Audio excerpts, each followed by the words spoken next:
বিবাহ করবেন যেই ফ্যামিলির মা তার বাবার কথা অনুযায়ী চলে, বাবার পরামর্শ অনুযায়ী চলে।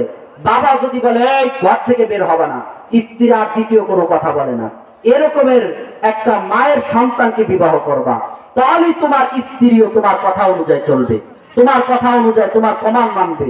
কিন্তু যেই ঘরের মধ্যে দেখবেন যে মা হলো চেয়ারম্যান, বাপ হলো মেম্বার, ওই ঘরের মধ্যে ওই ঘরের মাইও যদি আপনি বিবাহ করেন, তাহলে আপনারে বানাবে শহীদার, আপনার বউ হবে চেয়ারম্যান।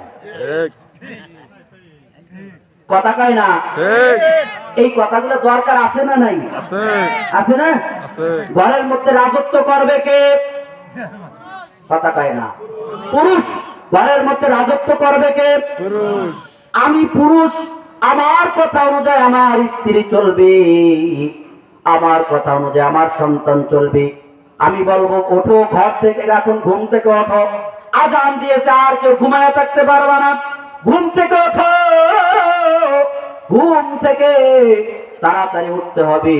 যেই সদস্যটা ঘরের মধ্যে ঘুম থেকে উঠবে না, আমি সকাল থেকে আমি ঘোষণা করে দিব আজকে থেকেই এক ওয়াক্ত নামাজ যে কামাই দিবে, ওই ওয়াক্ত নামাজের পরে তার ঘরের খাবার বন্ধ করে দেওয়া হবে।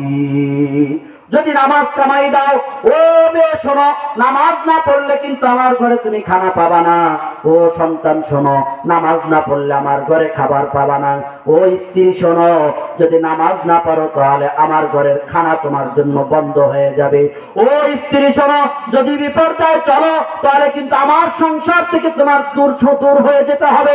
ও মেয়ে শোনো, আমার যদি বিপর্যয় চলো তাহলে আমার কিন্তু আমার মেয়ে বলে তুমি পরিচয় দিতে পারবা না।